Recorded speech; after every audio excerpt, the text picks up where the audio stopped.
C'est dans ce contexte de la haine de la France, la haine de la monarchie, qu'un petit groupe, au départ quelques centaines de personnes seulement, parmi lesquelles les sinistres Robespierre, Marat, Rebelle, Carnot, Danton, vont faire basculer le régime et plonger le pays dans la terreur.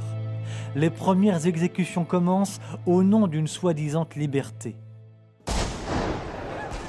Des villes comme Marseille et Lyon tentent de se soulever contre cette république naissante et dans l'Ouest, la Vendée, proclamant son soutien au roi et à Dieu, se révolte. Jusqu'à une période récente, tous les historiens et tous les descendants, tant des victimes que des bourreaux, étaient d'accord pour dire que la guerre de Vendée était exclusivement une guerre civile, avec des atrocités de part et d'autre, des dérapages, etc.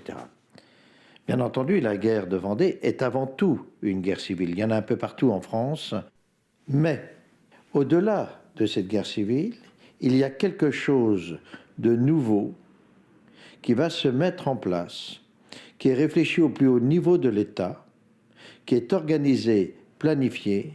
C'est l'extermination de l'autre, non pas pour ce qu'il a fait, mais pour ce qu'il est. Ce qu'il est, c'est tout ce que la République vomit. Le Vendéen est catholique, attaché à Dieu, à ses prêtres, à ses ordres religieux. Il est attaché à ses traditions de toujours, profondément attaché au roi de France.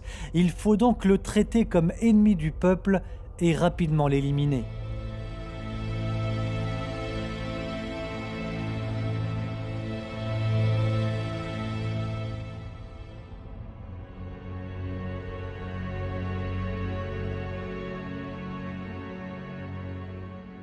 Voici des documents exceptionnels, les preuves des plans d'extermination que Reynald Secher a retrouvés dans les archives nationales à Paris.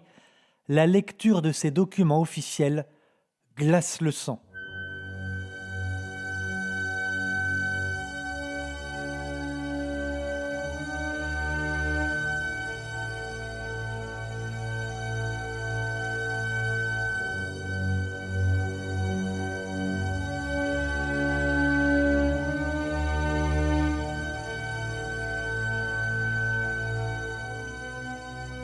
Ici, on lit par exemple ceci.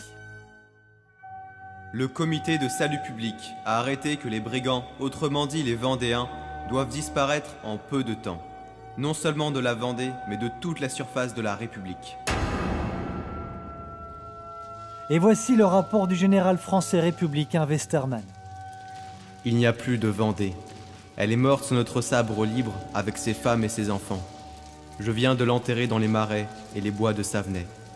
J'ai écrasé les enfants sous les pieds de nos chevaux, massacré les femmes, qui au moins pour celles-là n'enfanteront plus de brigands. J'ai tout exterminé. Nous ne faisons pas de prisonniers, car il faudrait leur donner le pain de la liberté, et la pitié n'est pas révolutionnaire.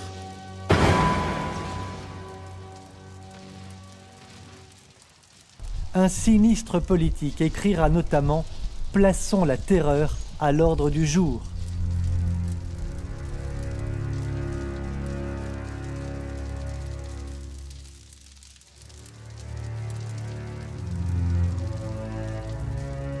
Alexandre Minier du Journal de Paris parlera des Vendéens comme d'une race exécrable et le député de l'Eure, Adrien Francastel, de race abominable.